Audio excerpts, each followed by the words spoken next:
Corona ਮਹਾਮਾਰੀ ਦੇ ਚੱਲਦਿਆਂ ਬਹੁਤ ਸਾਰੀਆਂ ਚੁਣੌਤੀਆਂ ਨੇ ਔਰ ਚੁਣੌਤੀਆਂ ਦਾ ਸਰਕਾਰਾਂ ਸਾਹਮਣਾ ਕਰ ਰਹੀਆਂ, ਜਨਤਾ ਵੀ ਸਾਥ ਦੇ ਰਹੀ ਹੈ। ਲੇਕਿਨ ਪੰਜਾਬ ਦੀ ਅਗਰ ਗੱਲ ਕੀਤੀ ਜਾਵੇ ਤਾਂ ਇਸ ਟਾਈਮ ਸਭ ਤੋਂ ਵੱਡਾ ਕੈਪਟਨ ਅਮਰਿੰਦਰ ਸਿੰਘ ਦੀ ਸਰਕਾਰ ਵਾਸਤੇ ਚੈਲੰਜ ਆ ਉਹ ਕਣਕ ਦੀ ਕਟਾਈ, ਵਢਾਈ ਤੇ ਮੰਡੀਆਂ ਦੇ ਵਿੱਚ ਕਿਵੇਂ ਪਹੁੰਚੇਗੀ ਔਰ ਉਸ ਤੋਂ ਬਾਅਦ ਲਿਫਟਿੰਗ ਕਿਵੇਂ ਹੋਏਗੀ। ਹਾਲਾਂਕਿ ਸਰਕਾਰ ਨੇ ਕਿਹਾ ਕਿ ਇੱਕ ਇੱਕ ਜਿਹੜਾ ਦਾਣਾ ਕਿਸਾਨਾਂ ਦਾ ਉਹ ਮੰਡੀਆਂ 'ਚ ਚੁੱਕਿਆ ਵੀ ਜਾਏਗਾ ਤੇ ਕਿਸਾਨਾਂ ਨੂੰ ਪੈਸੇ ਵੀ ਦਿੱਤੇ ਜਾਣਗੇ।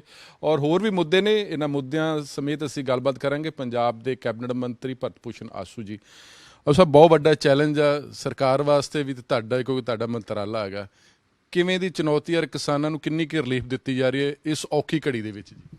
ਬਹੁਤ ਚੈਲੰਜਿੰਗ ਪ੍ਰੋਕਿਉਰਮੈਂਟ ਹੈ ਜੀ ਸੀਜ਼ਨ। ਇਸ ਕੋਵਿਡ ਦੇ ਮੱਦੇਨਜ਼ਰ ਤੁਸੀਂ ਆਪ ਸਮਝਦੇ ਹੋ ਵੀ ਜਦੋਂ ਸੋਸ਼ਲ ਡਿਸਟੈਂਸ ਦਾ ਨੋਰਮ ਹੋਵੇ, ਕਿਤੇ ਇਕੱਠ ਨਾ ਕਰਨਾ ਹੋਵੇ, ਇੱਕ ਦੂਸਰੇ ਨਾਲ ਕੋਈ ਚੀਜ਼ਾਂ ਸਾਂਝੀਆਂ ਨਾ ਕਰਨੀਆਂ ਹੋਣ, ਇਹੋ ਜਿਹੇ ਹਾਲਾਤਾਂ ਦੇ ਵਿੱਚ ਐਡੀ ਵੱਡੀ ਪ੍ਰੋਕਿਉਰਮੈਂਟ 135 ਲੱਖ ਮੀਟਰ ਟਨ ਦੇ ਕਰੀਬ ਅਸੀਂ ਪ੍ਰੋਕਿਉਰ ਕਰਨਾ, ਜਿਹੜੀ ਪ੍ਰੈਡਿਕਸ਼ਨ ਕੀਤੀ ਜਾ ਰਹੀ ਹੈ, ਐਸਟੀਮੇਟਡ ਸਾਡੀ ਇਸ ਵਾਰ ਦੀ ਪ੍ਰੋਕਿਉਰਮੈਂਟ ਹੈ। ਉਹਦੇ ਵਾਸਤੇ ਇੰਤਜ਼ਾਮ ਕਰਨੇ ਸਾਡੇ ਆਫਿਸਰ ਦਿਨ ਰਾਤ ਲੱਗੇ ਹੋਏ ਨੇ। ਨਵੀਆਂ ਮੰਡੀਆਂ ਬਣਾਈਆਂ ਗਈਆਂ। ਸੀਐਮ ਸਾਹਿਬ ਆਪ ਪਿਛਲੇ 10 ਦਿਨ ਤੋਂ ਇਹਨੂੰ ਮੋਨੀਟਰ ਕਰਦੇ ਰਹੇ। 15 ਤਰੀਕ ਨੂੰ ਸ਼ੁਰੂ ਹੋ ਗਈ। ਹੁਣ ਥੋੜ੍ਹੀ ਜਿਹੀ ਪਾਸਿਸ ਦੀ ਵੀ ਪ੍ਰੋਬਲਮ ਆ ਰਹੀ ਹੈ, ਪਰ ਕੋਸ਼ਿਸ਼ ਇਹ ਹੈ ਵੀ ਕਿਸਾਨ ਨੂੰ ਬਗੈਰ ਉਹਦੀ ਸਿਹਤ ਨੂੰ, ਉਹਦੇ ਪਰਿਵਾਰਾਂ ਦੀ ਸਿਹਤ ਨੂੰ ਨੁਕਸਾਨ ਪਹੁੰਚਾਏ, ਉਹਨਾਂ ਦੀ ਮਿਹਨਤ ਦੀ ਜਿਹੜੀ ਫਸਲ ਹੈ ਉਹ ਪ੍ਰੋਕਿਉਰ ਕੀਤੀ ਜਾਏ, ਉਸ ਪ੍ਰੋਕਿਉਰਮੈਂਟ 'ਤੇ ਉਹਨਾਂ ਦਾ ਦਾਣੇ ਦਾਣੇ ਦਾ ਮੁੱਲ ਉਹਨਾਂ ਤਾਈਂ ਪਹੁੰਚਾਇਆ ਜਾਏ। ਇਹ ਸਾਰੇ ਆਪਰੇਸ਼ਨ ਨੂੰ ਸਰਅੰਜਾਮ ਦੇਣ ਲਈ ਸਾਡੀ ਸਾਰੀ ਅਫੀਸ਼ੀਅਲ ਮਸ਼ੀਨਰੀ ਲੱਗੀ ਹੋਈ ਹੈ ਔਰ ਕੋਸ਼ਿਸ਼ ਇਹ ਹੈ ਵੀ ਬਗੈਰ ਕਿਸੇ ਮੁਸ਼ਕਿਲ ਦੇ, ਥੋੜ੍ਹਾ ਜਿਹਾ ਡਿਲੇ ਤਾਂ ਜ਼ਰੂਰ ਹੋਏਗੀ ਪ੍ਰੋਕਿਉਰਮੈਂਟ 'ਚ, ਅਸੀਂ ਉਹਦੇ ਵਾਸਤੇ ਸਾਥ ਵੀ ਮੰਗਿਆ ਔਰ ਸਾਥ ਦੇ ਵੀ ਰਹੇ ਆ ਕਿਸਾਨ। ਪਰ ਉਹ ਚਾਹੁੰਦੇ ਆ ਵੀ ਜੋ ਸਿਸਟਮ ਹੈ ਸਾਨੂੰ ਬੜਾ ਪਾਰਦਰਸ਼ੀ ਤਰੀਕੇ ਨਾਲ ਪਤਾ ਲੱਗ ਜਾਏ ਤੇ ਅਸੀਂ ਉਸੇ ਤਰੀਕੇ ਲੈ ਕੇ ਆਈਏ। ਮੈਂ ਵੀ ਕੱਲ੍ਹ ਗਿਆ ਸਾਂ 3-4 ਮੰਡੀਆਂ 'ਚ, ਆੜ੍ਹਤੀਆਂ ਤੋਂ ਫੀਡਬੈਕ ਵੀ ਲਈ ਤੇ ਉਹ ਫੀਡਬੈਕ ਦੇ ਹਿਸਾਬ ਦੇ ਨਾਲ ਜਿਹੜੀਆਂ ਕਮਜ਼ੋਰੀਆਂ ਸਿਸਟਮ, ਅਸੀਂ ਉਹਨੂੰ ਠੀਕ ਕਰਦੇ ਜਾ ਰਹੇ ਹਾਂ। ਜਿਹੜੇ ਕਿਸਾਨ, ਉਹ ਮਤਲਬ ਇੱਕ ਕਿਸਾਨ ਜ਼ਿਮੀਂਦਾਰ ਆ, ਉਹ ਆਉਂਦਾ ਉਹਦੀ ਕੋਈ ਲਿਮਟ ਬੱਝੀ ਜਾਂ ਉਹ ਆਪਣੇ ਨਾਲ ਹੈਲਪਰ ਵੀ ਲਿਜਾ ਸਕਦਾ ਹੈਗਾ ਮੰਡੀ ਤੱਕ? ਕਣਕ ਉੱਥੇ ਜਾ ਕੇ ਲਾਉਣੀ ਵੀ ਹੈਗੀ? ਉਹ ਸਿਰਫ 2 ਬੰਦੇ ਹੀ ਆ ਸਕਦੇ ਆ, ਉਹਦੇ ਵਾਸਤੇ ਅਲਾਓ ਨਹੀਂ ਕੀਤਾ ਗਿਆ ਕਿਉਂਕਿ ਕੱਟ ਤਾਂ ਮੰਡੀ 'ਚ ਹੋਣ ਨਹੀਂ ਦੇਣਾ। ਉਹਦੀ ਫਸਲ ਜ਼ਿਆਦਾ ਹੈਗੀ ਆ ਤਾਂ ਉਹਦਾ ਜਿਹੜਾ ਆੜ੍ਹਤੀ ਹੈ ਉਹਨੂੰ 2 ਜਾਂ 3 ਪਾਸ, ਜਿੰਨੀ ਉਹਦੀ ਫਸਲ ਆ ਉਹਦੇ ਹਿਸਾਬ ਨਾਲ ਉਹਨੂੰ ਅਕੋਮੋਡੇਟ ਕਰ ਲਏਗਾ। ਉਹ ਕੋਈ ਵੀ ਨਹੀਂ। ਕੋਸ਼ਿਸ਼ ਇਹੀ ਹੈ ਸਾਰਿਆਂ ਨੇ, ਹੁਣ ਤਾਈਂ ਜਿਹੜੇ ਪਾਸ ਜਨਰੇਟ ਹੋਏ ਸੀਗੇ ਸਾਡੇ 15, 16, 17 ਦੇ, ਉਹ ਪਿਛਲੇ ਸਾਲ ਦੀ ਆਮਦ ਦੇ ਹਿਸਾਬ ਨਾਲ ਇੱਥੋਂ ਚੰਡੀਗੜ੍ਹ ਤੋਂ ਮੰਡੀ ਬੋਰਡ ਨੇ ਕੀਤੇ ਸੀ। ਉਹਨਾਂ ਨੇ ਇਹੋ ਜਿਹਾ ਸਿਸਟਮ ਬਣਾਇਆ ਸੀ ਵੀ ਕਿਸੇ ਨੂੰ ਕੋਈ ਪ੍ਰੋਬਲਮ ਨਾ ਆਏ। ਪਰ ਹੁਣ ਇਹ ਦੇਖਿਆ ਜਾ ਰਿਹਾ ਵੀ ਹਰ ਜਗ੍ਹਾ 'ਤੇ ਆੜ੍ਹਤੀ ਇਹ ਕਹਿ ਰਿਹਾ ਵੀ ਡਿਮਾਂਡ ਬੇਸ ਹੋਵੇ। ਸਾਨੂੰ ਪਤਾ ਆ ਕਿਹੜੇ ਕਿਸਾਨ ਦੀ ਫਸਲ ਵੱਢੀ ਗਈ, ਕਿਹੜੇ ਦੀ ਨਹੀਂ, ਕਿਉਂਕਿ ਜਿਨ੍ਹਾਂ ਨੂੰ ਜਿਹੜੇ ਆੜ੍ਹਤੀਆਂ ਨੂੰ ਪਾਸਿਸ ਦਿੱਤੇ ਗਏ ਸੀਗੇ, ਉਹਨਾਂ ਦੇ ਕਈ ਜਗ੍ਹਾ ਕਿਸਾਨਾਂ ਨੇ ਫਸਲ ਆਰਡਰ ਕਰਿਆ। ਖੰਨਾ ਸਾਹਿਬ ਨੇ, ACS ਸਾਹਿਬ ਨੇ ਵੀ ਤੁਸੀਂ ਪਾਸ ਆਪਸ 'ਚ ਇੱਕ ਦੂਸਰੇ ਨੂੰ ਦੇ ਸਕਦੇ ਹੋ। ਕਿਸੇ ਜਗ੍ਹਾ 'ਤੇ ਦਿੱਤੇ ਵੀ ਗਏ ਔਰ ਕਿਸੇ ਜਗ੍ਹਾ ਲੈਪਸ ਵੀ ਹੋਏ। ਸੋ ਇਹਨਾਂ ਸਾਰੀਆਂ ਚੀਜ਼ਾਂ 'ਤੇ ਕਿਉਂਕਿ ਸਿਸਟਮ ਨਵਾਂ ਹੈ, ਇਨੀਸ਼ੀਅਲੀ ਉਹਨਾਂ ਦੇ ਕਿਤੇ ਨਾ ਕਿਤੇ ਕੋਈ ਮੁਸ਼ਕਿਲਾਂ ਆ ਰਹੀਆਂ। ਜਿਵੇਂ ਜੋ ਸੁਝਾਅ ਆ ਰਹੇ ਆ, ਇਹ ਸਿਸਟਮ ਨੂੰ ਅਪਗ੍ਰੇਡ ਕੀਤਾ ਜਾ ਰਿਹਾ। 1-2 ਦਿਨ 'ਚ ਇਹ ਪਾਸਾਂ ਵਾਲੀ ਮੁਸ਼ਕਿਲ ਵੀ ਬਿਲਕੁਲ ਦੂਰ ਹੋ ਜਾਏਗੀ। ਪਾਸ ਨੇ ਮੰਡੀ ਬੋਰਡ ਨੇ ਇਸ਼ੂ ਕੀਤੇ ਗਏ ਆੜ੍ਹਤੀਆਂ ਨੂੰ ਕਿ ਤੁਹਾਡੇ ਡਿਪਾਰਟਮੈਂਟ ਵੱਲੋਂ ਇਸ਼ੂ ਕੀਤੇ, ਤੇ ਕਿੰਨੇ ਕੀ ਪਾਸ ਇਸ਼ੂ ਕੀਤੇ ਗਏ ਨੇ? ਤੇ ਉਹ ਗਾਂ ਉਹ ਕੋਈ ਪਾਰਸ਼ੈਲਿਟੀ ਵਾਲਾ ਮਸਲਾ ਤਾਂ ਨਹੀਂ ਜੀ? ਨਹੀਂ, ਬਿਲਕੁਲ ਨਹੀਂ। ਇਹ ਸਾਰਾ ਹੁਣ ਤਾਈਂ ਆਨਲਾਈਨ ਜਨਰੇਟ ਹੋਇਆ, ਪਾਰਸ਼ੈਲਿਟੀ ਕੁਝ ਵੀ ਨਹੀਂ ਇਹਦੇ 'ਚ। ਕਿਉਂਕਿ ਇਹ ਸਾਰਾ ਕੰਮ ਮੰਡੀ ਬੋਰਡ ਦਾ ਹੁੰਦਾ ਹੈ, ਸਾਰੀਆਂ ਮੰਡੀਆਂ ਦੀ ਦੇਖ ਰੇਖ ਉਹਨਾਂ ਕੋਲ ਹੁੰਦੀ ਹੈ, ਮੰਡੀ ਦੇ ਇੰਤਜ਼ਾਮ ਉਹਨਾਂ ਨੇ ਕਰਨੇ ਹੁੰਦੇ ਆ। ਪ੍ਰੋਕਿਉਰਿੰਗ ਏਜੰਸੀਆਂ ਜਿਹੜੀਆਂ ਹੈਗੀਆਂ ਉਹ ਤਾਂ ਉਸ ਤੋਂ ਜਿਹੜੀ ਫਸਲ ਆ ਜਾਂਦੀ ਹੈ, ਸਿਰਫ ਸਾਡਾ ਕੰਮ ਤਾਂ ਉੱਥੋਂ ਸ਼ੁਰੂ ਹੁੰਦਾ ਹੈ। ਪਰ ਇਸ ਵੇਲੇ ਕਿਉਂਕਿ ਐਡਾ ਵੱਡਾ ਸੰਕਟ ਹੈ, ਸਾਰੇ ਮਹਿਕਮੇ ਕੋਆਰਡੀਨੇਟ ਕਰਕੇ ਚੱਲ ਰਹੇ ਹੈ। CS ਸਾਹਿਬ ਮੋਨੀਟਰ ਕਰ ਰਿਹਾ, CM ਸਾਹਿਬ ਮੋਨੀਟਰ ਕਰ ਰਿਹਾ, ਇੱਥੋਂ ਅਸੀਂ ਖੁਦ ਬੈਠੇ ਮੋਨੀਟਰ ਕਰਦੇ ਪਏ ਹਾਂ। ਮੰਡੀ ਬੋਰਡ ਨੇ ਆਪ ਉੱਥੇ ਕੰਟਰੋਲ ਰੂਮ ਸੈਟਅਪ ਕਰ ਰਿਹਾ, ਉਹ ਸਾਰੇ ਮੰਡੀਆਂ ਨੂੰ ਮੋਨੀਟਰ ਕਰ ਰਿਹਾ। ਹਾਂ, ਇਹ ਨਵਾਂ ਸਿਸਟਮ ਹੈ, ਇਹਦੇ 'ਚ ਬਚਾਓ ਵੀ ਰੱਖਣਾ ਹੈ, ਸਾਵਧਾਨੀ ਵੀ ਪੂਰੀ ਵਰਤਣੀ ਹੈ, ਅਤੇ ਸਿਸਟਮ ਕਿੱਥੇ ਹਲੇ ਕਮਜ਼ੋਰ ਹੈ ਉਹਨੂੰ ਕਿਸ ਤਰੀਕੇ ਸੁਧਾਰ ਕਰਨਾ ਉਹ ਵੀ ਕਰਦੇ ਜਾ ਰਹੇ ਆ ਨਾਲ ਨਾਲ। ਜ਼ਿਕਰ ਕੀਤਾ ਕਿ ਉਮੀਦ ਹੈ ਕਿ 135 ਲੱਖ ਮੀਟ੍ਰਿਕ ਟਨ ਮੰਡੀਆਂ 'ਚ ਕਣਕ ਪਹੁੰਚ ਜੂਗੀ, ਲੇਕਿਨ ਸਭ ਤੋਂ ਵੱਡੀ ਆਪਣੇ ਵਾਸਤੇ ਇਹ ਵੀ ਚੈਲੰਜ ਹੋ ਸਕਦਾ ਹੈ ਕਿ ਬਾਰਦਾਨੇ ਦੀ ਸ਼ਾਰਟੇਜ, ਜਿੱਦਾਂ ਕੇਰਲਾ ਗੌਰਮੈਂਟ ਦੇ ਸਰਕਾਰ ਨੇ ਟਾਈਪ ਕੀਤਾ, ਉਹ ਕੋਈ ਸੋਲੂਸ਼ਨ ਨਿਕਲਿਆ ਹੈਗਾ ਜੀ? ਬਾਰਦਾਨੇ ਦੇ ਇਸ ਟਾਈਮ ਕੋਈ ਕਮੀ ਤਾਂ ਨਹੀਂ? ਕੋਈ ਕਮੀ ਨਹੀਂ ਬਾਰਦਾਨੇ ਦੀ। ਸਾਡੇ ਕੋਲ ਤਕਰੀਬਨ ਜਿੰਨੀ ਫਸਲ ਆਣੀ ਹੈ, ਅਸੀਂ ਫਸਲ ਤਾਂ 1.5 ਮਹੀਨੇ 'ਚ, ਪੌਣੇ 2 ਮਹੀਨੇ 'ਚ ਪ੍ਰੋਕਿਉਰ ਕਰਾਂਗੇ, ਪਰ ਸਾਡੇ ਕੋਲ ਇਸ ਵੇਲੇ 70 ਤੋਂ 75% ਬਾਰਦਾਨਾ ਅਵੇਲੇਬਲ ਹੈ। ਕੁਝ ਸਾਡਾ ਟ੍ਰਾਂਜ਼ਿਟ 'ਚ ਹੈ, ਜਿਹੜਾ ਸਾਡਾ ਬਣਿਆ ਪਿਆ ਸੀ ਵੈਸਟ ਬੰਗਾਲ 'ਚੋਂ ਰੁਕਿਆ ਪਿਆ ਸੀਗਾ। ਮਾਨਯੋਗ ਸੀਐਮ ਸਾਹਿਬ ਨੇ ਉੱਥੇ ਚੀਫ ਮਿਨਿਸਟਰ ਵੈਸਟ ਬੰਗਾਲ ਨਾਲ ਗੱਲ ਕਰਕੇ ਉਹਦੀ ਮੂਵਮੈਂਟ ਕਰਾ ਲਈ। ਪਰ ਠੀਕ ਹੈ, ਅਗਲੀਆਂ ਜੂਟ ਮਿਲਾਂ ਹਾਲੇ ਤਾਈਂ ਬੰਦ ਨੇ, ਉਹਨਾਂ ਨੇ ਇਜਾਜ਼ਤ ਨਹੀਂ ਦਿੱਤੀ, ਪਰ ਅਸੀਂ ਉਹ ਸਾਰਾ ਪੀਪੀ ਬੈਗਸ 'ਚ ਆਰਡਰ ਕਨਵਰਟ ਕਰਤਾ ਤੇ ਪਲਾਸਟਿਕ ਦੀਆਂ ਬੋਰੀਆਂ ਦੇ ਆਰਡਰ ਪਲੇਸ ਕਰਤੇ ਆ ਤੇ ਉਹਦੀ ਡਿਲੀਵਰੀ ਸ਼ੁਰੂ ਵੀ ਹੋ ਚੁੱਕੀ ਹੈ। ਲੋੜ ਪੈਣ ਤੇ ਪੁਰਾਣਾ ਬਾਰਦਾਨੇ ਦਾ ਵੀ ਕੁਝ ਹਿੱਸਾ ਵਰਤਿਆ ਜਾ ਸਕਦਾ ਹੈ ਕਿ ਜੇ ਸਾਨੂੰ ਜਿਵੇਂ ਕੱਲ ਦੇਖਣ ਚ ਆਇਆ ਮੰਡੀਆਂ ਵੀ ਬੜੀ ਬੰਪਰ ਕ੍ਰੌਪ ਹੈ, ਜੇ ਲੋੜ ਪਈ ਤਾਂ ਬੀ ਕਲਾਸ ਬਾਰਦਾਨਾ ਅਸੀਂ ਉਹ ਵੀ ਲੈ ਸਕਦੇ ਹਾਂ, ਪਰ ਸਾਨੂੰ ਐਂ ਲੱਗਦਾ ਵੀ ਸਾਡੇ ਕੋਲ ਸਫੀਸ਼ੀਐਂਟ ਬਾਰਦਾਨਾ ਜਿਵੇਂ ਅਸੀਂ ਅਰੇਂਜਮੈਂਟ ਕਰ ਲਿਆ ਉਹ ਹੈਗਾ। ਸਾਰੀਆਂ ਏਜੰਸੀਆਂ ਐਫਸੀਆਈ ਵੀ ਖਰੀਦ ਰਹੀ ਹੈਗੀ ਕਿ ਆਪਣੀਆਂ ਸਟੇਟ ਵਾਲੀਆਂ ਏਜੰਸੀ ਜ਼ਿਆਦਾ ਕਣਕ ਖਰੀਦ ਰਹੀ ਹੈਗੀ? ਸਟੇਟ ਦੀਆਂ 4 ਏਜੰਸੀਆਂ, ਉਹਨਾਂ ਵਾਸਤੇ ਉਹਨਾਂ ਦਾ ਸ਼ੇਅਰ ਡਿਫਾਈਨ ਕੀਤਾ ਹੋਇਆ, ਕਿਉਂਕਿ ਮੰਡੀਆਂ ਵੱਧ ਗਈਆਂ, ਉਹਨਾਂ ਸਟਾਫ ਹੈ ਨਹੀਂ, ਉਹ ਇਸ ਤਰੀਕੇ ਮੰਡੀਆਂ ਵੀ ਸਾਰਿਆਂ ਨੂੰ ਏਜੰਸੀਆਂ ਨੂੰ ਅਲੱਗ-ਅਲੱਗ ਕਰਕੇ ਦੇ ਦਿੱਤੀਆਂ ਗਈਆਂ, ਉੱਥੇ ਉਹ ਏਜੰਸੀਆਂ ਪਰਚੇਜ਼ ਕਰਨਗੀਆਂ। ਐਫਸੀਆਈ ਉਹਨਾਂ ਦੇ ਵਿੱਚੋਂ ਹੈ, ਐਫਸੀਆਈ ਦਾ 15% ਸ਼ੇਅਰ ਹੈ, ਉਹ ਆਪਣਾ 15% ਸ਼ੇਅਰ ਸੀਐਮ ਸਾਹਿਬ ਨੇ ਕੱਲ ਸਾਰੇ ਪ੍ਰੋਕਿਊਰਿੰਗ ਏਜੰਸੀਜ਼ ਦੇ ਐਮਡੀਜ਼ ਨਾਲ ਗੱਲ ਕਰੀ ਹੈ, ਉਹਦੇ 'ਚ ਐਫਸੀਆਈ ਦੇ ਵੀ ਜਿਹੜੇ ਇੱਥੇ ਐਸਆਰਐਮ ਹੈ ਅਰਸ਼ਦੀਪ ਠਿੰਡ ਜੀ, ਉਹਨਾਂ ਨਾਲ ਵੀ ਗੱਲ ਕੀਤੀ ਗਈ ਔਰ ਸਾਰੀਆਂ ਏਜੰਸੀਆਂ ਇਹਨੂੰ ਪ੍ਰੋਕਿਊਰ ਕਰਨਗੀਆਂ।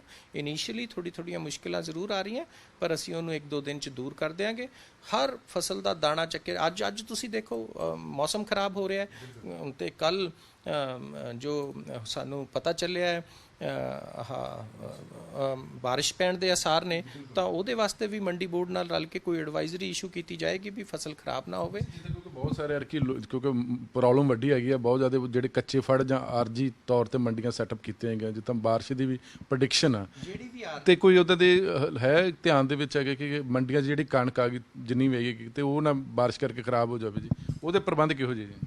ਜਿਹੜੀ ਆਰਜੀ ਮੰਡੀਆਂ ਬਣਾਈਆਂ ਗਈਆਂ ਉਹ ਸਾਰੀਆਂ ਪੱਕੇ ਫੜਾਂ ਤੇ ਹੀ ਬਣਾਈਆਂ ਗਈਆਂ, ਜਿਹੜੇ ਸ਼ੈਲਰਾਂ 'ਚ ਬਣਾਈਆਂ ਗਈਆਂ ਜਿਨ੍ਹਾਂ ਕੋਲ ਉੱਥੇ ਸਾਰਾ ਪੱਕਾ ਇੰਤਜ਼ਾਮ ਹੈ ਉੱਥੇ ਹੀ ਕੀਤਾ ਗਿਆ, ਕੱਚੇ ਤੇ ਕੋਈ ਮੰਡੀ ਬਣਾਈ ਨਹੀਂ ਗਈ ਹੈ।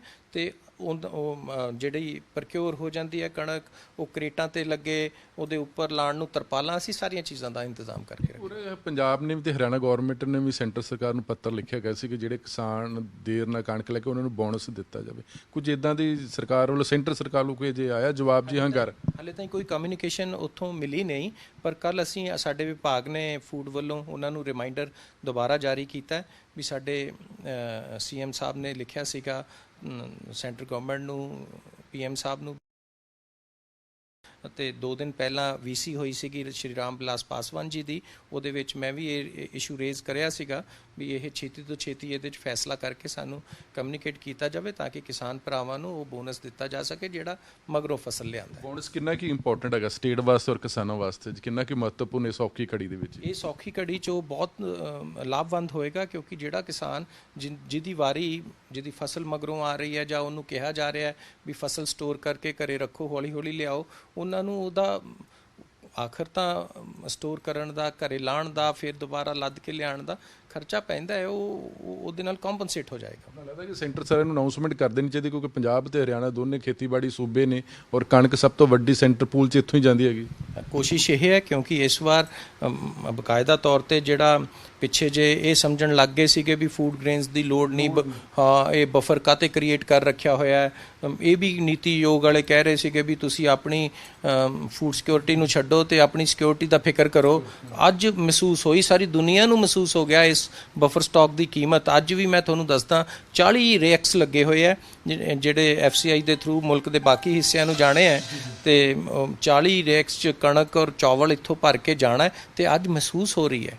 ਅੱਜ ਪੰਜਾਬ, ਅੱਜ ਹਰਿਆਣੇ ਦੇ ਕਿਸਾਨਾਂ ਦਾ ਜਿਹੜਾ ਮਿਹਨਤ ਦਾ ਸੀਗਾ ਉਹ ਕਦਰ ਪੈ ਰਹੀ ਹੈ ਸਭ ਜਗ੍ਹਾ, ਤੇ ਇਹ ਜੇ ਮਹਿਸੂਸ ਕਰਨਗੇ ਵੀ ਇਹ ਬਫਰ ਜ਼ੋਨ ਦੇ ਵਿੱਚ ਕਿਸਾਨਾਂ ਨੂੰ ਅਸੀਂ ਮਾਰਨਾ ਨਹੀਂ, ਜਿਉਂਦਿਆਂ ਰੱਖਣਾ, ਤੇ ਉਹਨਾਂ ਦਾ ਇਨਸੈਂਟਿਵ ਬਣਦਾ ਆ ਤਾਂ ਜ਼ਰੂਰ ਦੇਣਾ ਚਾਹੀਦਾ। ਤੁਹਾਡੀ ਗੱਲ ਜਿਹੜੇ ਪੀ ਸਾਈਨਾਥ ਉਹਨੇ ਵੀ ਕਿਹਾ ਕਿ ਸਾਨੂੰ ਗ੍ਰੇਨਸ ਦੀ ਲੋੜ ਹੈ, ਗੰਨ ਦੀ ਲੋੜ ਨਹੀਂ ਹੈਗੀ, ਤੇ ਉਹ ਦੇਸ਼ ਦੇ ਕਿਸਾਨਾਂ ਨੇ ਬਚਾ ਲਿਆ ਦੇਸ਼ ਨੂੰ ਇਸ ਔਖੀ ਘੜੀ ਦੇ ਵਿੱਚ। ਅੱਜ ਤੁਸੀਂ ਦੇਖੋ ਤਾਂ ਅੱਜ ਸਾਰਾ ਸਿਸਟਮ ਹੀ ਬਦਲਿਆ ਪਿਆ। ਜਦੋਂ ਲਾਕਡਾਊਨ ਹੋ ਗਿਆ, ਤੁਸੀਂ ਇਹ ਦੇਖੋ ਬਈ ਕਿੰਨੀਆਂ ਜਿਹੜੀਆਂ ਐਕਸੀਡੈਂਟਲ ਡੈਥਸ ਹੁੰਦੀਆਂ ਸੀ ਖਤਮ ਹੋ ਗਈਆਂ, ਰੋਜ਼ ਦੇ ਝਗੜੇ ਕਲੇਸ਼ ਖਤਮ ਹੋਏ ਹੈ, ਕ੍ਰਾਈਮ ਖਤਮ ਹੋਇਆ ਪਿਆ ਹੈ, ਲੋਕ ਘਰਾਂ 'ਚ ਬੈਠੇ ਹੈ। ਇਸ ਜੋ ਤੁਸੀਂ ਸਾਈਨਾਥ ਦੀ ਗੱਲ ਕਰਦੇ ਹੋ, ਜੇ ਕਿਸੇ ਦੀ ਵੀ ਗੱਲ ਕਰਦੇ ਹੋ ਤਾਂ ਅੱਜ ਸਿਰਫ ਜ਼ਰੂਰਤ ਰਹਿ ਗਈ ਹੈ ਜਿਉਣ ਵਾਸਤੇ ਰਾਸ਼ਨ ਦੀ, ਅੰਨ ਦੀ, ਅਨਾਜ ਦੀ, ਤੇ ਅੱਜ ਕਦਰ ਪੈ ਰਹੀ ਹੈ ਕਿਸਾਨ ਦੀ। ਇਹਨਾਂ ਹਾਲਾਤਾਂ ਨੇ ਪਾਈ ਹੈ ਕਦਰ, ਤੇ ਜੇ ਅੱਜ ਕਦਰ ਹੈ ਉਹਨਾਂ ਨੂੰ ਤਾਂ ਕਿਸਾਨ ਦਾ ਜਿਹੜਾ ਬਣਦਾ ਹੱਕ ਹੈ ਉਹ ਵੀ ਸੈਂਟਰ ਨੂੰ ਜ਼ਰੂਰ ਦੇਣਾ ਚਾਹੀਦਾ ਹੈ। ਹੋਰ ਮਸਲਾ ਹੈ ਕਿ ਜਿਹੜੇ ਸਾਬਕਾ ਸੈਂਟਰ ਦੇ ਵਜ਼ੀਰ ਨੇ ਵਿਜੇ ਸਾਂਪਲਾ ਜੀ ਜਾਂ ਹੋਰ ਵੀ ਲੋਕਾਂ ਤੇ ਕਹਿ ਰਹੇ ਹੈਗੇ ਨੇ ਕਿ ਜਿਹੜੀ ਸੈਂਟਰ ਦੀ ਜਿਹੜੀ ਸਕੀਮ ਹੈਗੀ ਆ ਉਹ ਪੰਜਾਬ 'ਚ ਅਜੇ ਤੱਕ ਡਿਲੀਵਰ ਨਹੀਂ ਹੋਈ, ਜਿਹੜੇ ਗਰੀਬਾਂ ਨੂੰ ਸਸਤੇ ਭਾਅ ਤੇ ਕਣਕ ਦੇਣੀ। ਸਾਂਪਲਾ ਸਾਹਿਬ ਨੂੰ ਸ਼ਾਇਦ ਪੂਰੀ ਗੱਲ ਦਾ ਪਤਾ ਨਹੀਂ। ਜਿਹੜੀ ਪਰਸੋਂ ਸਾਡੀ ਵੀਡੀਓ ਕਾਨਫਰੰਸ ਹੋਈ ਸੀਗੀ ਰਾਮ ਵਿਲਾਸ ਪਾਸਵਾਨ ਜੀ ਨਾਲ, ਉਹਦੇ 'ਚ ਸਪੈਸ਼ਲੀ ਇਹ ਮੁੱਦਾ ਚੱਕਿਆ ਗਿਆ ਵੀ ਜਿਹੜੀ ਪ੍ਰਧਾਨ ਮੰਤਰੀ ਗਰੀਬ ਕਲਿਆਣ ਅੰਨ ਯੋਜਨਾ ਹੈ ਉਹਦੇ ਵਿੱਚ ਜਿਹੜੀ ਪੰਜਾਬ ਨੂੰ ਦਾਲ ਦਿੱਤੀ ਜਾਣੀ ਸੀ ਹਾਲੇ ਤਾਈਂ ਐਲੋਕੇਟ ਹੀ ਨਹੀਂ ਹੋਈ। ਨੈਫਡ ਨੇ ਸਾਨੂੰ, ਨੈਫਡ ਨੂੰ ਉਹਦੇ ਵਿੱਚ ਹੋਰ ਵੀ ਜਿਹੜੇ ਸੂਬਿਆਂ ਨੇ ਇਹ ਕੰਪਲੇਂਟ ਕਰੀ ਤੇ ਨੈਫਡ ਨੂੰ ਸਪੈਸ਼ਲੀ ਆਰਡਰ ਕੀਤੇ ਗਏ ਵੀ ਪੰਜਾਬ ਨੂੰ ਪਹੁੰਚਾਓ, ਤੇ ਹਲੇ ਤਾਈਂ ਵੀ ਜਿੱਥੇ 10,800 ਮੀਟ੍ਰਿਕ ਟਨ ਦਾਲ ਆਣੀ ਹੈ ਤੇ ਉਹਦੇ ਚੋਂ ਸਿਰਫ 50 ਮੀਟ੍ਰਿਕ ਟਨ 2 ਟਰੱਕ ਸਾਡੇ ਕੋਲ ਹਲੇ ਪਹੁੰਚਿਆ, ਤੇ ਅਸੀਂ ਕਿਹਨੂੰ ਵੰਡਾਂਗੇ? ਸੋ ਸਾਡੇ ਕੋਲ ਕਣਕ ਦੀ ਅਵੇਲੇਬਿਲਿਟੀ ਹੈ, ਅਸੀਂ ਉਹ ਸ਼ੁਰੂ ਕਰ ਦਿੱਤੀ ਹੋਈ ਹੈ। ਉਹਦੇ 'ਚ ਹਾਲੇ ਪਿਛਲਾ ਸਾਈਕਲ ਪੂਰਾ ਹੋਇਆ, ਉਸ ਤੋਂ 2 ਦਿਨ ਬਾਅਦ ਹੀ ਅਸੀਂ 15 ਕਿਲੋ ਪਰ ਜੀ ਕਣਕ ਵੰਡਣੀ ਸ਼ੁਰੂ ਕਰ ਦਿੱਤੀ ਹੈ। ਤੇ ਸਾਨੂੰ ਉਮੀਦ ਹੈ ਹੁਣ ਪਾਸਵਾਨ ਸਾਹਿਬ ਦੀ ਇੰਟਰਫੇਰੈਂਸ ਤੋਂ ਬਾਅਦ ਨੈਫਡ ਛੇਤੀ ਤੋਂ ਛੇਤੀ ਸਾਨੂੰ ਸਪਲਾਈ ਦੇ ਦੇਗਾ, ਤੇ ਅਸੀਂ ਉਹ 3 ਮਹੀਨਿਆਂ ਦੀ ਪਰ ਫੈਮਿਲੀ 1 ਕਿਲੋ ਕਣਕ ਦੇਣੀ ਹੈ, 3 ਕਿਲੋ ਕਣਕ ਅਸੀਂ ਉਹ ਵੀ ਡਿਸਟ੍ਰੀਬਿਊਟ ਕਰ ਕਹਿ ਰਹੇ ਕਿ ਸਾਂਪਲਾ ਸਾਹਿਬ ਨੂੰ ਪਤਾ ਨਹੀਂ ਹੈਗਾ ਕਿ ਸੈਂਟਰ ਨੇ ਅਜੇ ਤੱਕ ਦਾਲ ਨਹੀਂ ਦਿੱਤੀ ਹੈਗੀ ਜੋ ਪੰਜਾਬ ਨੂੰ ਜਿਹੜਾ ਬਣਦਾ ਹਿੱਸਾ ਦੇਣਾ ਚਾਹੀਦਾ ਹੈਗਾ। ਬੀਬੀ ਹਰਸਿਮਰਤ ਕੌਰ ਸੈਂਟਰ 'ਚ ਵਜ਼ੀਰ, ਉਹ ਕਹਿ ਰਹੇ ਕਿ ਮੋਦੀ ਸਾਹਿਬ ਨੇ ਪੰਜਾਬ ਨੂੰ 885 ਕਰੋੜ ਰੁਪਇਆ ਦਿੱਤਾ ਹੈਗਾ, ਉਹ ਵੀ ਐਲੋਕੇਟ ਨਹੀਂ ਹੋ ਰਿਹਾ ਗਾਂ ਲੋਕਾਂ ਨੂੰ। ਤੁਸੀਂ ਇਹਦਾ ਸਭ ਤੋਂ ਵਧੀਆ ਜਵਾਬ ਤੁਹਾਨੂੰ FM ਸਾਹਿਬ ਦੇ ਸਕਦੇ ਆ ਵੀ ਕਿੰਨੇ ਪੈਸੇ ਉੱਥੋਂ ਮਿਲੇ ਹੈ ਤੇ ਕਿਹਨੂੰ ਮਿਲੇ ਹੈ। CM ਸਾਹਿਬ ਨੇ ਕੱਲ੍ਹ ਹੀ ਦੁਬਾਰਾ ਕਿਹਾ ਵੀ ਇਹਨਾਂ ਮੌਕਿਆਂ ਦੇ ਉੱਤੇ ਸੈਂਟਰ ਨੂੰ ਆਪਣੀ ਜ਼ਿੰਮੇਵਾਰੀ ਤੋਂ ਭੱਜਣਾ ਨਹੀਂ ਚਾਹੀਦਾ ਤੇ ਉਹਨੂੰ ਖੁੱਲ੍ਹ ਕੇ ਅੱਗੇ ਆਉਣਾ ਚਾਹੀਦਾ ਸਟੇਟਾਂ ਦੀ ਮਦਦ ਨੂੰ। ਸਾਰੀਆਂ ਸਟੇਟਾਂ ਲੜ ਰਹੀਆਂ, ਸਟੇਟਾਂ ਹੈਲਥ ਪ੍ਰੋਵਾਈਡ ਕਰ ਰਹੀਆਂ ਸਰਵਿਸਿਜ਼, ਸਟੇਟਾਂ law and order the services provide ਕਰ ਰਹੀਆਂ, ਸਟੇਟਾਂ ਜਿਹੜਾ ਉਹਨਾਂ ਦੀ ਫੂਡ ਸਿਕਿਉਰਿਟੀ ਚੈੱਕ ਕਰ ਰਹੀਆਂ। ਇਸ ਵੇਲੇ ਮੌਕਾ ਆ ਸਾਰੀਆਂ ਸਟੇਟਾਂ ਨੂੰ ਆਪਸ 'ਚ ਲੜਨ ਦਾ ਨਹੀਂ, ਇਹਦੇ 'ਚ ਕੋਈ ਪੋਲੀਟੀਕਲ ਮਾਈਲੇਜ ਲੈਣ ਵਾਲੀ ਗੱਲ ਨਹੀਂ। ਇਹ ਮੋਦੀ ਸਾਹਿਬ ਦੇਸ਼ ਨੂੰ ਹੈਡ ਕਰ ਰਿਹਾ ਹੈ, ਇਸ ਲੜਾਈ 'ਚ ਸਾਰੀ ਦੇਸ਼ ਦੀ ਲੜਾਈ ਨੂੰ ਹੈਡ ਕਰ ਰਿਹਾ ਹੈ। ਉਸੇ ਤਰੀਕੇ ਸਾਰੇ ਸਟੇਟਸ ਦੇ ਜਿਹੜੇ CMs ਨੇ ਉਹ ਆਪਣੇ ਸਟੇਟਾਂ ਦੀ ਲੜਾਈ ਨੂੰ ਹੈਡ ਕਰ ਰਹੇ ਆ। ਹਰੇਕ ਦੀ ਜ਼ਿੰਮੇਵਾਰੀ ਹੈ, ਇੱਕ ਦੂਸਰੇ ਤੇ ਕੋਈ ਬਲੇਮ ਗੇਮ ਨਹੀਂ। ਅਸੀਂ ਜੇ ਕਿਸੇ ਦਾ ਢਿੱਡ ਭਰ ਰਹੇ ਹਾਂ, ਸਾਡੇ ਕੋਲ ਜਿਹੜਾ ਬਫਰ ਸੀਗਾ ਤੇ ਉਹ ਵੀ ਸਟੇਟ ਦਾ ਹੀ, ਸਾਰੇ ਮੁਲਕ ਦਾ ਹੀ ਸੀਗਾ। ਸਾਡਾ ਕਿਸਾਨ ਨੇ ਟ੍ਰੈਡੀਸ਼ਨਲੀ, ਪੰਜਾਬ ਨੇ ਸਾਰੇ ਹਿੰਦੁਸਤਾਨ ਦਾ ਢਿੱਡ ਭਰਿਆ, ਤੇ ਅੱਜ ਕਿੱਥੋਂ ਅਸੀਂ ਪਿੱਛੇ ਹਟ ਜਾਾਂਗੇ। ਇੱਕ ਹੋਰ ਹੈ ਕਿ ਕੱਲ ਕੈਪਟਨ ਸਾਹਿਬ ਨੇ ਵੀ ਕਿਹਾ ਕਿ FM ਸਾਹਿਬ ਨੇ ਵੀ ਕਿਹਾ ਕਿ ਜਿਹੜੀ ਸਾਨੂੰ ਰਿਸੀਪਟ ਹੋਣੀ ਸੀ ਰੈਵਨਿਊ, ਉਹ 88,000 ਕਰੋੜ ਦਾ ਸੀ ਸਾਡਾ ਟਾਰਗੇਟ, ਲੇਕਿਨ 22,000 ਕਰੋੜ ਦੀ ਸ਼ਾਰਟੇਜ ਪਈ ਹੈ। ਮੰਤਰੀ 3 ਮਹੀਨੇ ਤਨਖਾਹ ਨਹੀਂ ਲੈਣਗੇ, ਜਿਹੜੇ ਮੁਲਾਜ਼ਮ ਅਧਿਕਾਰੀ ਉਹ ਆਪਣੇ ਰੈਂਕ ਦੇ ਹਿਸਾਬ ਨਾਲ 30%, 20%, 10% ਕੱਟ ਕਰਨਗੇ। ਇਹ ਸੌਖੀ ਘੜੀ ਤਾਂ ਲੱਗਦਾ ਕਿ ਸੈਂਟਰ ਸਰਕਾਰ ਕੋਲ ਬਹੁਤ ਜ਼ਿਆਦਾ ਪੈਸਾ ਹੁੰਦਾ। ਸਾਡੀ GST ਵੀ ਪਈ, FM ਸਾਹਿਬ ਵਾਰ-ਵਾਰ ਕਹਿ ਰਹੇ ਨੇ ਉਹ ਵੀ ਨਹੀਂ ਰਿਫੰਡ ਹੋਈ ਹੈਗੀ, ਔਰ ਹੁਣ ਸੈਂਟਰ ਸਰਕਾਰ ਕਹਿ ਰਿਹਾ ਕਿ ਅਸੀਂ ਤੇ ਆਪ ਲੁੱਟੇ ਗਏ ਨੇ, 1.25 ਲੱਖ ਕਰੋੜ ਰੁਪਏ ਦਾ ਸਾਨੂੰ ਘਾਟਾ ਪੈ ਗਿਆ ਜੀ। ਸੈਂਟਰ ਕੋਲ ਬੜੇ ਰਿਸੋਰਸਿਸ ਹੁੰਦੇ ਨੇ ਜੀ, ਉਹਨਾਂ ਨੇ ਕਿਸ ਤਰੀਕੇ ਫਾਈਨੈਂਸਿਸ ਨੂੰ ਮੈਨੇਜ ਕਰਨਾ ਹੈ ਜੀ, ਇਹ ਉਹਨਾਂ ਦੀ ਵੀ ਜ਼ਿੰਮੇਵਾਰੀ ਹੋਣੀ ਹੋਈ ਬਣ ਜਾਂਦੀ ਹੈ। ਉਹਨਾਂ ਨੇ ਤਾਂ CM ਸਾਹਿਬ ਨੇ ਤਾਂ ਸਾਰਿਆਂ ਨੂੰ ਵਲੰਟੈਰੀਲੀ ਕਿਹਾ ਵੀ ਆਪਣੀਆਂ ਤਨਖਾਹਾਂ ਸਰੈਂਡਰ ਕਰੋ। ਉੱਥੇ ਤਾਂ 2-2 ਸਾਲ ਦੇ ਜਿਹੜੇ MP ਲੈਡ ਫੰਡ ਕੱਟ ਤੇ ਉਹਨਾਂ ਨੇ ਤਾਂ ਆਰਬਿਟਰੀ ਆਰਡਰ ਕਰ ਦਿੱਤੇ ਹੋਏ ਨੇ। ਅਗਰ ਕੱਟੇ ਨੇ ਤਾਂ ਉਹ ਲੋਕਾਂ ਦੀ ਸਹੂਲੀਅਤ ਵਾਸਤੇ ਕੱਟੇ ਨੇ, ਤੇ ਉਹ ਸਹੂਲੀਅਤ ਲੋਕਾਂ ਨੂੰ ਪਹੁੰਚਾਉਣ, ਕਿਉਂਕਿ ਸੈਂਟਰ ਨੇ ਨਹੀਂ ਦੇਣਾ, ਸਾਰੀਆਂ ਸਹੂਲਤਾਂ ਸਟੇਟਾਂ ਦੇ ਰਹੀਆਂ ਅੱਗੇ, ਤੇ ਸਟੇਟਾਂ ਨੂੰ ਜ਼ਰੂਰਤ ਹੈ ਇਸ ਵੇਲੇ ਸੈਂਟਰ ਨੂੰ ਖੁੱਲ੍ਹ ਕੇ ਆਉਣਾ ਚਾਹੀਦਾ। ਉਹਨੂੰ ਜਿਹੜੀ ਸਟੇਟਸ ਇਸ ਵੇਲੇ ਲੋੜੀਂਦੀ ਹੈ ਉਹਨਾਂ ਨੂੰ ਉਹਦੀ ਬਣਦੀ ਮਦਦ ਪਹੁੰਚਾਉਣੀ ਚਾਹੀਦੀ ਹੈ। ਪੰਜਾਬ ਦਾ ਜੋ ਹੱਕ ਹੈ ਪੰਜਾਬ ਤੱਕ ਪਹੁੰਚਣਾ ਚਾਹੀਦਾ। ਫਟਾਫਟ ਜਿੰਨਾ ਛੇਤੀ ਤੋਂ ਛੇਤੀ ਮਾਲੀ ਮਦਦ ਮਿਲੇਗੀ, ਉਨਾ ਹੀ ਲੋਕਾਂ ਨੂੰ ਸਹੂਲਤਾਂ ਜਿਹੜੀਆਂ ਸਰਕਾਰ ਹੁਣ ਦੇ ਰਹੀ ਹੈ ਉਨੀ ਛੇਤੀ ਦੇ ਪਾਏਗੀ। ਹੋਰ ਬਹੁਤ ਇਸ਼ੂ ਹੈ ਕਿ ਇੱਕ ਚਰਚਾ ਕਿ ਲੋਕ ਆਪ ਹੀ ਮਹਾਰੇ ਅੱਗੇ ਆ ਰਹੇ ਨੇ, ਕਿਉਂਕਿ ਸਾਡਾ ਇੱਥੇ ਧਰਤੀ ਗੁਰੂਆਂ ਦੀ ਹੈ, ਸਰਬੱਤ ਦੇ ਭਲੇ ਦੀ ਹੈ, ਲੰਗਰ ਪ੍ਰਥਾ, ਕਿ ਆਪ ਲੋਕ ਲੱਗੇ ਹੋਏ ਨੇ। ਸਰਕਾਰਾਂ ਦਾ ਇਹਦੇ 'ਚ, ਤੁਹਾਡੀ ਸਰਕਾਰ ਦਾ ਕਿੱਡਾ ਕਿ ਵੱਡਾ ਰੋਲ? ਤੁਹਾਡੇ ਵੱਲੋਂ ਜੋ ਸਕੀਮਾਂ ਹੈਗੀਆਂ ਉਹ ਰਾਸ਼ਨ ਮੁਹੱਈਆ ਕਰਵਾਇਆ ਜਾ ਰਿਹਾ ਹੈ ਕਿ ਜਾਂ ਪਿੰਡਾਂ ਦੇ ਵਿੱਚ ਇੱਕ ਦੂਜਾ ਲੋਕ ਆਪ ਹੀ ਬਾਂਹ ਫੜ ਰਹੇ ਨੇ ਜੀ? ਇਹਦੇ 'ਚ ਕੋਈ ਦੋ ਰਾਏ ਨਹੀਂ ਹੈ। ਰਿਲੀਜੀਅਸ ਇੰਸਟੀਟਿਊਸ਼ਨਸ ਉਹਨਾਂ ਨੇ ਖੁੱਲ੍ਹ ਕੇ ਮਦਦ ਕਰੀ ਹੈ, ਜਿਹੜੀਆਂ NGOs ਹੈ ਉਹ ਖੁੱਲ੍ਹ ਕੇ ਮਦਦ ਕਰਨ ਨੂੰ ਆਈਆਂ। ਪਰ ਜਿੱਥੇ ਤਾਈਂ ਸਰਕਾਰ ਦਾ ਕੰਮ ਸੀਗਾ, ਪਿਛਲਾ ਜਿਹੜਾ ਸਾਈਕਲ ਹੈ 6 ਮਹੀਨੇ ਦੀ ਕਣਕ ਉਹ ਹਲੇ ਅਸੀਂ 4 ਦਿਨ ਪਹਿਲਾਂ ਖ਼ਤਮ ਕਰਿਆ। ਉਹਦੇ ਨਾਲ ਦੀ ਨਾਲ ਆਹ 15 ਕਿਲੋ ਦਾ ਦੁਬਾਰਾ ਸ਼ੁਰੂ ਕਰ ਲਿਆ। ਜਿਹੜੇ NFSA ਦੇ ਵਿੱਚ 1 ਕਰੋੜ 41 ਲੱਖ ਸਾਡੇ ਬੰਦੇ ਕਵਰ ਹੈ। ਤੁਸੀਂ ਜਾਣਦੇ ਹੀ ਹੋ ਜਿਵੇਂ ਪੰਜਾਬ ਦੀ ਪਾਪੂਲੇਸ਼ਨ 3.25 ਕਰੋੜ ਦੇ ਕਰੀਬ ਹੈ, ਉਹਦੇ ਵਿੱਚੋਂ ਦੀ ਅਸੀਂ ਅੱਧੇ ਤੋਂ ਜ਼ਿਆਦਾ ਨੂੰ ਤਾਂ ਰਾਸ਼ਨ ਮੁਹੱਈਆ ਕਰਵਾ ਹੀ ਰਹੇ ਸੀਗੇ। ਨਾਲ ਦੀ ਨਾਲ CM ਸਾਹਿਬ ਨੇ ਜਿਹੜੇ ਮਾਈਗਰੈਂਟ ਲੇਬਰ ਜਾਂ ਕੋਈ ਹੋਰ ਗਰੀਬ ਅਤ ਗਰੀਬ ਬੰਦੇ ਜਿਹੜੇ ਇਹਦੇ ਨਾਲ ਨਹੀਂ ਜੁੜੇ ਹੋਏ ਸੀਗੇ, NFSA 'ਚ ਨਹੀਂ ਕਵਰਡ ਸੀਗੇ, ਉਹਨਾਂ ਵਾਸਤੇ 10 ਲੱਖ ਕਿੱਟਾਂ ਕਰਤੀਆਂ। ਉਹਨਾਂ ਵਿੱਚੋਂ ਅਸੀਂ ਤਕਰੀਬਨ ਅੱਜ ਸ਼ਾਮ ਤੱਕ 7 ਲੱਖ ਸਵਾ 7 ਲੱਖ ਡਿਸਟ੍ਰੀਬਿਊਟ ਸਾਰੇ ਡਿਸਟ੍ਰਿਕਟ ਐਡਮਿਨਿਸਟ੍ਰੇਸ਼ਨ ਤਾਈਂ ਪਹੁੰਚਾ ਚੁੱਕੇ ਹਾਂ। ਉਹ ਅੱਗੇ ਲੋੜਵੰਦਾਂ ਤਾਈਂ ਅੱਗੋਂ ਪਹੁੰਚਾ ਰਹੇ ਨੇ, ਉਹ ਵੀ ਦਿੱਤੀਆਂ ਜਾ ਚੁੱਕੀਆਂ। ਜਿਹੜੀ ਸਾਡੀ ਆ ਸੀਗੇ ਲੇਬਰ ਜਿਹੜੇ ਕਿਸੇ ਵੀ ਖਾਤੇ 'ਚ ਨਹੀਂ ਆ ਰਹੇ ਸੀਗੇ, ਰਜਿਸਟਰਡ ਲੇਬਰ ਸੀ, ਉਹਨਾਂ ਨੂੰ 3-3 ਹਜ਼ਾਰ ਰੁਪਈਆ ਮਹੀਨੇ ਦਾ ਪਿਛਲੇ ਮਹੀਨੇ ਦਾ ਦਿੱਤਾ ਗਿਆ। 3-3 ਹਜ਼ਾਰ ਤਕਰੀਬਨ 3 ਲੱਖ ਦੇ ਕਰੀਬ ਉਹ ਫੈਮਲੀਆਂ ਨੂੰ ਵੀ। ਜਿੱਥੋਂ ਤਾਈਂ ਸਟੇਟ ਗਵਰਨਮੈਂਟ ਦਾ ਸਵਾਲ ਹੈ, ਉਹ ਹਰ ਮਦਦ ਮੁਹੱਈਆ ਕਰਵਾ ਰਹੀ ਹੈ। ਜਿਹੜੇ ਕਰੋਨਾ ਦੇ ਟੈਸਟ ਹੋ ਰਹੇ ਨੇ ਜਾਂ ਉੱਥੇ ਹੈਲਥ ਸਰਵਿਸਿਜ਼ ਪ੍ਰੋਵਾਈਡ ਕਰਾਈਆਂ ਜਾ ਰਹੀਆਂ, ਉਹਨਾਂ 'ਚ ਕਿਸੇ ਤੋਂ ਪੈਸਾ ਨਹੀਂ ਲਿੱਤਾ ਜਾ ਰਿਹਾ। ਲੁਧਿਆਣੇ ਵੀ ਖਬਰ ਆਈ ਹੈਗੀ ਕਿ ਉੱਥੋਂ ਵੀ ਪ੍ਰਵਾਸੀ ਮਜ਼ਦੂਰ ਸੜਕਾਂ ਤੇ ਆ ਗਏ ਨੇ, ਕੰਟਰੋਲ ਕਰਨਾ ਪਿਆ ਗਿਆ। ਉਹ ਕੀ ਵਜ੍ਹਾ? ਕਿਉਂਕਿ ਲੁਧਿਆਣੇ ਦੇ ਵਿੱਚ ਕਹਿ ਰਹੇ ਕਿ ਡੇਲੀ ਕੋਈ 5 ਲੱਖ ਤੋਂ ਜ਼ਿਆਦਾ ਲੋਕਾਂ ਵਾਸਤੇ ਲੰਗਰ ਬਣ ਰਿਹਾ। ਇੱਕ ਹੋਰ ਮੇਰੇ ਨਾਲ ਹੀ ਸਵਾਲ ਹੈ ਕਿ ਲੁਧਿਆਣਾ ਇੱਕ ਸਾਡਾ ਹੱਬ ਆ, ਸਾਨੂੰ ਜੇ ਪੰਜਾਬ ਨੂੰ 100 ਰੁਪਏ ਮਿਲਦੇ ਨੇ, 80 ਰੁਪਏ ਲੁਧਿਆਣੇ ਤੋਂ ਮਿਲਦੇ ਨੇ। ਇੰਡਸਟਰੀ ਚਲਾਉਣ ਵਾਸਤੇ ਕੁਝ ਯਤਨ ਕੀਤੇ ਜਾ ਰਹੇ ਨੇ, ਜਾਂ ਜਿਹੜੇ ਪ੍ਰਵਾਸੀ ਮਜ਼ਦੂਰ ਪੰਜਾਬ ਛੱਡ ਕੇ ਨਾ ਜਾਣ ਉਹਨਾਂ ਵਾਸਤੇ ਕੀ ਸਰਕਾਰ ਕਰ ਰਹੀ ਹੈ? ਜਿਹੜੀਆਂ ਫੂਡ ਪ੍ਰੋਸੈਸਿੰਗ ਵਾਲੀਆਂ ਇੰਡਸਟਰੀਜ਼ ਸੀਗੀਆਂ ਉਹ ਤਾਂ ਪਹਿਲਾਂ ਹੀ ਚਾਲੂ ਕਰਤੀਆਂ। ਉਹਦੇ ਨਾਲ ਜਿਹੜੀਆਂ ਕਨੈਕਟਡ ਇੰਡਸਟਰੀਜ਼ ਸੀਗੀਆਂ, ਉਹ ਵੀ ਜਿਵੇਂ ਫੂਡ ਦੀ ਹੈ ਤੇ ਉਹਨੂੰ ਇੰਡਸਟਰੀ ਚੱਲਦੀ ਹੈ, ਉਹਨੂੰ ਪੈਕੇਜਿੰਗ ਵਾਸਤੇ ਚੀਜ਼ਾਂ ਚਾਹੀਦੀਆਂ ਹੁੰਦੀਆਂ, ਪੈਕੇਜਿੰਗ ਮਟੀਰੀਅਲ ਤਾਂ ਪੈਕੇਜਿੰਗ ਵਾਲੀਆਂ ਵੀ ਚਲਾ ਦਿੱਤੀਆਂ। ਇਹ ਤਾਂ ਕੁਝ ਇੰਡਸਟਰੀਆਂ ਤਾਂ ਚੱਲ ਰਹੀਆਂ ਨੇ ਅੱਜ, ਤੇ ਹੋਰ ਵੀ ਯਤਨ ਕੀਤੇ ਜਾ ਰਹੇ ਆ ਵੀ ਕੋਵਿਡ ਦੇ ਖਤਰੇ ਦੇ ਮੱਦੇਨਜ਼ਰ। ਦੇਖੋ, ਸਭ ਤੋਂ ਪਹਿਲਾਂ ਤਾਂ ਉਹੀ ਹੈ ਜਿਹਦੇ ਵਾਸਤੇ ਇਹ ਸਾਰਾ ਕੁਝ ਕੀਤਾ ਜਾ ਰਿਹਾ, ਉਹਦੇ 'ਚ ਕਿੰਨੀ ਕੁ ਰਿਲੈਕਸੇਸ਼ਨ ਕਿੱਥੇ ਦਿੱਤੀ ਜਾ ਰਹੀ ਹੈ। ਉਹਦੇ ਵਾਸਤੇ CM ਸਾਹਿਬ ਨੇ ਇੱਕ ਕਮੇਟੀ ਦੀ ਸਥਾਪਨਾ ਕੀਤੀ ਹੈ, ਤੇ ਉਹਨਾਂ ਨੂੰ ਜਦੋਂ ਤਾਈਂ ਇਹ ਲੋਕਡਾਊਨ ਖਤਮ ਹੋਣਾ, ਉਹਨਾਂ ਨੇ ਆਪਣੀ ਰਿਪੋਰਟ ਦੇਣੀ ਹੈ, ਤੇ ਅਗਲੇ ਲੋਕਡਾਊਨ ਤੋਂ ਪਹਿਲਾਂ ਕਿਸ ਤਰੀਕੇ ਫੇਜ਼ਿਸ 'ਚ ਇਹ ਰਿਲੈਕਸੇਸ਼ਨ ਇੰਪਲੀਮੈਂਟ ਕਰਨੀ ਹੈ, ਜਿਹਦੇ ਤੇ ਕੋਵਿਡ ਦੇ ਖਤਰੇ ਨੂੰ ਮੱਦੇਨਜ਼ਰ ਰੱਖ ਕੇ ਕੀ ਸਾਵਧਾਨੀਆਂ ਵਰਤੀਆਂ ਜਾਣੀਆਂ ਚਾਹੀਦੀਆਂ, ਉਹ ਵੀ ਸਾਹਮਣੇ ਆਏਗੀ। ਤੇ ਜਿਵੇਂ ਉਹ ਕਮੇਟੀ ਦੀ ਰਿਪੋਰਟ ਆਉਂਦੀ ਹੈ, ਉਹ ਵੀ ਲਾਗੂ ਹੋਏਗੀ। ਇਸ ਤੋਂ ਇਲਾਵਾ ਵੀ ਇੰਡਸਟਰੀਆਂ ਕਾਫੀ ਅੱਗੇ ਆਈਆਂ, ਉਹਨਾਂ ਨੇ ਆਪਣੇ ਬੰਦਿਆਂ ਨੂੰ ਤਨਖਾਹਾਂ ਵੀ ਦਿੱਤੀਆਂ। ਜੋ CM ਸਾਹਿਬ ਦੀ ਅਪੀਲ ਸੀਗੀ, ਛੋਟੇ ਵੱਡੇ ਜਿੰਨੇ ਬੰਦੇ ਹੈ, ਜਿਨ੍ਹਾਂ ਦੀ ਜੋ ਗੁੰਜਾਇਸ਼ ਹੈ, ਉਹ ਖੁੱਲ੍ਹ ਕੇ ਮਦਦ ਕਰ ਰਹੇ ਆ ਇਸ ਵੇਲੇ ਭਾਈਚਾਰੇ ਦੀ। ਜੋ ਪੰਜਾਬ ਦਾ ਕਲਚਰ ਸੀ, ਉਹ ਅੱਜ ਦੁੱਖ ਇਸ ਮਾੜੀ ਘੜੀ 'ਚ ਦੇਖਣ ਨੂੰ ਮਿਲ ਰਿਹਾ ਕਿਵੇਂ ਸੰਗਠਿਤ ਹੈ। ਅਸੀਂ ਲੋਕ ਜ਼ਰੂਰ ਪੋਲੀਟਿਕਸ ਦੇ ਵਿੱਚ ਕਿਤੇ ਇਨਵੋਲਵ ਹੋ ਸਕਦੇ ਹਾਂ, ਥੱਲੇ ਬੰਦਾ ਬਿਲਕੁਲ ਇਨਵੋਲਵ ਨਹੀਂ ਹੈ।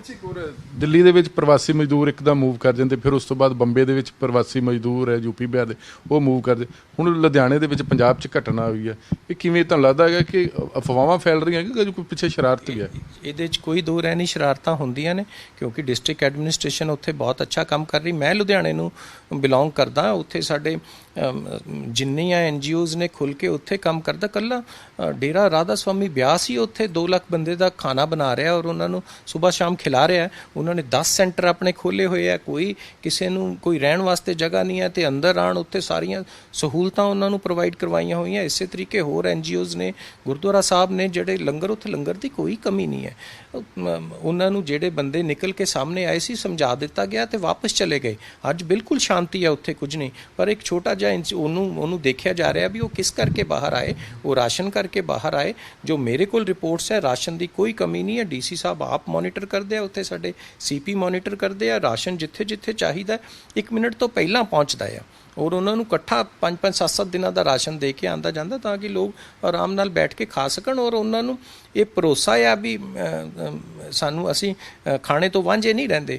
ਪਰ ਇਮੋਸ਼ਨਲੀ ਕਈ ਵਾਰ ਨਿਕਲ ਕੇ ਆ ਜਾਂਦੇ ਆ, ਘਰਾਂ ਦੀ ਖਿੱਚ ਹੁੰਦੀ ਹੈ, ਇਸ ਵੇਲੇ ਲੋਕ ਭੱਜਦੇ ਆ ਵੀ ਘਰ ਨੂੰ ਜਾਈਏ। ਉਹ ਕਿਤੇ ਹੈ ਉਹਨਾਂ ਦੇ ਅੰਦਰ ਉਹ ਇੱਕ ਭਰੋਸੇ ਦਾ ਜਿਹੜਾ ਹੁੰਦਾ ਨਾ, ਥੋੜ੍ਹਾ ਜਿਹਾ ਉਹਨਾਂ ਦੀ ਇਮੋਸ਼ਨਸ ਨੂੰ ਕਿਵੇਂ ਰੱਖਣਾ ਵੀ ਤੁਸੀਂ ਰਹੋ, ਅੱਜ ਹਾਲਾਤ ਮਾੜੇ ਨੇ, ਤੁਹਾਡਾ ਕੰਮ ਵੀ ਚੱਲੇਗਾ, ਤੁਸੀਂ ਬਾਅਦ 'ਚੋਂ ਆਪਣੇ ਘਰਾਂ 'ਚ ਵੀ ਜਾ ਸਕੋਗੇ ਜੇ ਸੁਖੀ ਰਹੋਗੇ। ਤਾਂ ਨਾਲ ਨਾਲ ਕਾਉਂਸਲਿੰਗ ਵੀ ਹੋ ਰਹੀ ਹੈ, ਉਹਨਾਂ ਨੂੰ ਸਮਝਾਇਆ ਜਾ ਰਿਹਾ ਲੀਡਰਸ ਦੇ ਥਰੂ। ਇੱਕ ਜਿਹੜਾ ਤਬਲੀਗ ਜਮਾਤੀ ਤੋਂ ਬਾਅਦ ਪੂਰੇ ਦੇਸ਼ ਦੇ ਵਿੱਚ ਬਹੁਤ ਜ਼ਿਆਦਾ ਉੱਠਿਆ ਕਿ ਇਹਨਾਂ ਕਰਕੇ ਕਰੋਨਾ ਦੇ ਮਰੀਜ਼ ਵਧੇ ਨੇ। ਪੰਜਾਬ 'ਚ ਵੀ ਰਿਪੋਰਟਾਂ ਆ ਰਹੀਆਂ ਨੇ ਕਿ ਗੁੱਜਰ ਭਾਈਚਾਰੇ ਤੋਂ ਲੋਕਾਂ ਗਲਤ ਮੈਸੇਜ ਗਿਆ ਹੈਗਾ, ਤੁਹਾਨੂੰ ਕੀ ਲੱਗਦਾ ਹੈਗਾ ਕਿ ਇੱਕ ਬੰਦੇ ਕਰਕੇ ਜਾਂ ਸਾਰਿਆਂ ਨੂੰ ਦੋਸ਼ੀ ਠਹਿਰਾਉਣਾ ਕਿੰਨਾ ਕਿਸੇ ਇਹ ਬਿਲਕੁਲ ਗਲਤ ਹੈ। ਕਿਤੋਂ ਕਿਤੋਂ ਇਹ ਵੀ ਸਾਨੂੰ ਸੁਣਨ ਨੂੰ ਮਿਲਿਆ ਸੀ ਵੀ ਮਲੇਰਕੋਟਲੇ ਦੀ ਸਬਜ਼ੀ ਨਹੀਂ ਲੈਣੀ, ਗੁੱਜਰ ਭਾਈਚਾਰੇ ਦਾ ਦੁੱਧ ਨਹੀਂ ਲੈਣਾ, ਤਾਂ ਉਹ ਦੁੱਧ ਵਾਸਤੇ ਮਿਲਕਫੈਡ ਦੀ ਵੀ ਡਿਊਟੀ ਲਗਾਈ ਗਈ ਸੀ ਕਿ ਵੀ ਜਿੰਨੀ ਤੁਹਾਡੀ ਕਪੈਸਿਟੀ ਹੈ ਉਸ ਤੋਂ ਵੱਧ ਕੇ ਉਹਨਾਂ ਤੋਂ ਦੁੱਧ ਲਓ, ਤੇ ਜੇ ਉਹਨਾਂ ਦੀਆਂ ਮੁਸ਼ਕਲਾਂ ਹੈ ਉਹਨਾਂ ਨੂੰ ਐਡਰੈਸ ਵੀ ਕਰੋ। ਉਹ ਜਿਹੜੇ ਉਹ 2-4 ਦਿਨ ਅਫਵਾਹ ਦਾ ਦੌਰ ਰਿਹਾ, ਉਦੋਂ ਇਹ ਜ਼ਰੂਰ ਰਿਹਾ, ਹੁਣ ਮੇਰਾ ਖਿਆਲ ਸਭ ਟਿਕਦਾ ਜਾ ਰਿਹਾ ਦੁਬਾਰਾ। ਆਖਰੀ ਸਵਾਲ ਹੈ ਕਿ ਇਸ ਜਿਹੜੀ ਮਾੜੀ ਘੜੀ ਚੱਲ ਰਹੀ ਹੈਗੀ ਇਹਨੂੰ ਲੈ ਕੇ ਲੋਕਾਂ ਨੂੰ ਕੀ ਅਪੀਲ ਕਰੋਗੇ, ਕਿਉਂਕਿ ਜ਼ਿੰਦਗੀ ਬਹੁਤ ਇੰਪੋਰਟੈਂਟ ਹੈਗੀ ਹੈ ਜੀ, ਸਭ ਤੋਂ ਪਹਿਲਾਂ ਤਾਂ ਜਿਹੜੀਆਂ ਐਡਵਾਈਜ਼ਰੀਜ਼ ਨੇ ਗਵਰਨਮੈਂਟ ਦੀਆਂ ਉਹਨਾਂ ਨੂੰ ਬਿਲਕੁਲ ਫਾਲੋ ਕਰੋ। ਐਡਾ ਵੱਡਾ ਆਪਰੇਸ਼ਨ ਚੱਲ ਰਿਹਾ, ਮੈਂ ਸਾਰੇ ਕਿਸਾਨ ਭਰਾਵਾਂ ਨੂੰ ਅਪੀਲ ਕਰਾਂਗਾ ਜਿੰਨਾ ਸਾਥ ਦਿਓਗੇ ਤੁਹਾਡੇ ਸਾਡੇ ਸੂਬੇ ਵਾਸਤੇ ਸਾਰਿਆਂ ਵਾਸਤੇ ਉਹ ਸਹੀ ਰਹੇਗਾ, ਉਹਨਾਂ ਦੀ ਸਿਹਤ ਵਾਸਤੇ ਸਹੀ ਰਹੇਗਾ। ਪਰ ਉਹਨਾਂ ਨੂੰ ਭਰੋਸਾ ਵੀ ਨਾਲ ਦੀ ਨਾਲ ਸੀਐਮ ਸਾਹਿਬ ਦੇ ਬਿਹਾਫ ਤੇ ਮੈਂ ਦਿਲਵਾਵਾਂਗਾ ਵੀ ਉਹਨਾਂ ਦੀ ਫਸਲ ਬਿਲਕੁਲ ਪ੍ਰਕਿਓਰ ਹੋਏਗੀ। ਸਿਰਫ ਉਹਨਾਂ ਦੇ ਸਾਥ ਦੀ ਲੋੜ ਹੈ ਤੇ ਉਹਨਾਂ ਦੇ ਸਬਰ ਦੀ ਲੋੜ ਆ। ਜਿੰਨਾ ਤੁਸੀਂ ਗਾਈਡਲਾਈਨਸ ਨੂੰ ਫਾਲੋ ਕਰਦੇ ਜਾਓਗੇ ਉਨਾ ਹੀ ਸਾਨੂੰ ਪ੍ਰਕਿਓਰਮੈਂਟ ਕਰਨੀ ਓਨੀ ਆਸਾਨ ਰਹੇਗੀ। ਸਾਰੀ ਮਸ਼ੀਨਰੀ ਲੱਗੀ ਹੋਈ ਹੈ, ਕਿਤੇ ਕੋਈ ਕਮੀ ਨਹੀਂ ਹੈ। ਜਿੱਥੇ ਜਿੱਥੇ ਤੁਹਾਨੂੰ ਕੋਈ ਕਮੀ ਲੱਗਦੀ ਹੈ ਸਾਡੇ ਆਫੀਸਰਸ ਨੂੰ ਦੱਸਦੇ ਜਾਓ, ਸਾਨੂੰ ਦੱਸਦੇ ਜਾਓ, ਆਪਣੇ ਜਿਹੜੇ ਪੋਲੀਟੀਕਲ ਨੁਮਾਇੰਦੇ ਆ ਉਹਨਾਂ ਨੂੰ ਟੈਲੀਫੋਨ ਤੇ ਦੱਸ ਦਿਓ ਤੇ ਉਹ ਸਾਨੂੰ ਪਹੁੰਚਾਉਂਦੇ ਜਾਣਗੇ। ਉਹਨਾਂ ਦੀ ਸੁਜੈਸ਼ਨ ਹੈ ਉਹ ਭੇਜਦੇ ਜਾਓ, ਅਸੀਂ ਜਿੱਥੇ ਲੱਗੇਗਾ ਸਿਸਟਮ ਨੂੰ ਅਪਗ੍ਰੇਡ ਕਰਦੇ ਜਾਵਾਂਗੇ। ਬਹੁਤ ਮਿਹਰਬਾਨੀ। ਧੰਨਵਾਦ ਜੀ।